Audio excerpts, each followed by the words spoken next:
think sometimes people aren't really thinking about how often we use these movements. They've been kind of hiding in plain sight for so long. Sure. I don't think we've seen them, or we haven't been paying attention to them because we're looking at other stuff. So, for example, when you go to do a single arm row in the gym, let's say you're doing the hammer strength piece. Well, you can kind of just row on there, and you can get the lat like to activate, by kind of strictly just getting this short range of motion and stuff like that.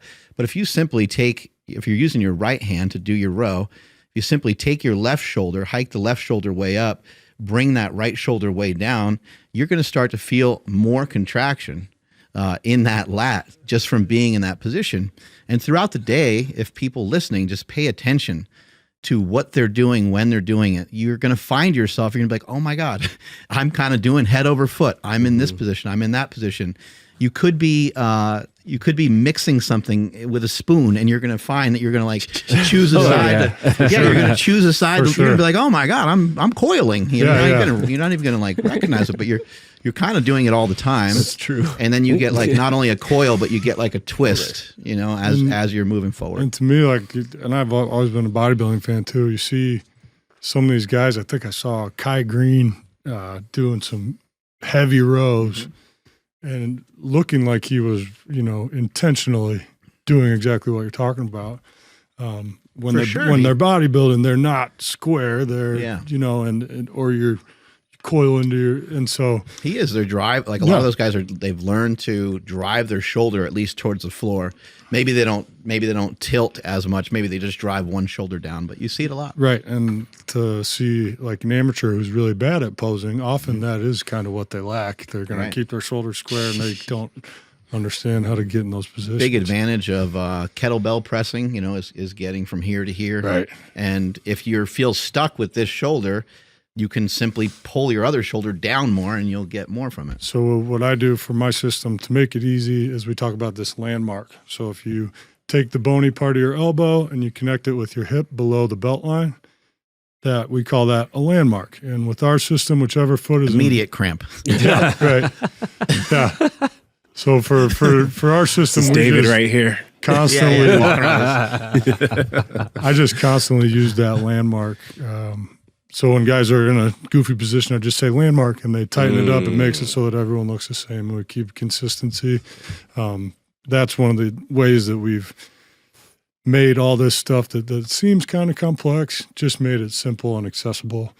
And I think that's one of the reasons why the Landmine University system is starting to gain popularity, is that just that concept. We rarely say coiled. We always say is landmark. And it just helps people get into that position a little bit faster. Yeah. Yeah. So at home, if you take your elbow, bony part of your elbow, connect it with your hip below the belt, and then just create as much pressure there as possible. Your elbow's driving down, your hips also hiking up.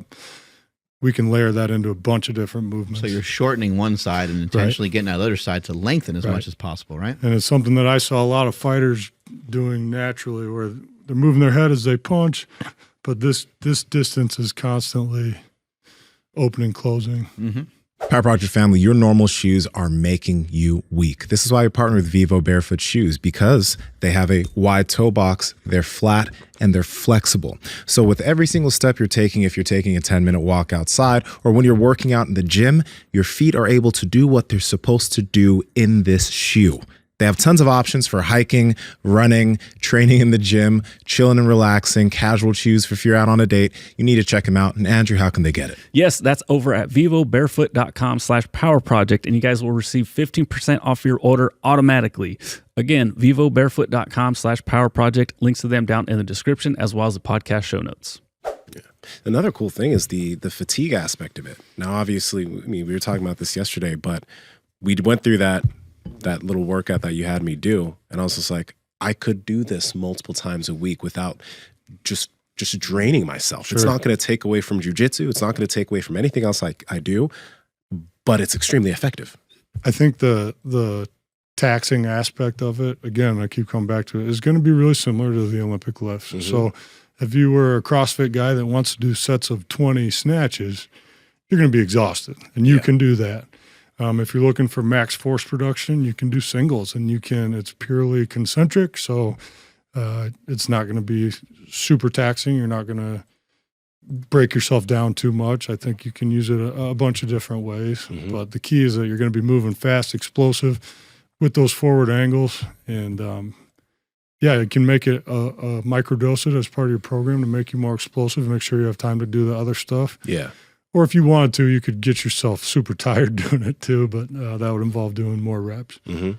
And then the constant forward intent is something that I think, like we kind of mentioned it with the throwing, but with these movements, it's like you're constantly trying to imagine that you're breaking through that bar forward, right? And again, football, grappling, all these sports, like there's usually forward intent when you do the movement. You're not static. Yeah, you don't get that from a squat or a deadlift. Sure, right. In wrestling too, like it's not the whole time, but on those important moments where you need that strength, it's going to be forward strength. You're going to be moving horizontally, and that's big for me too, was to find a little bit more of that in the weight room. Yeah. Power Project family, we appreciate you checking out this clip.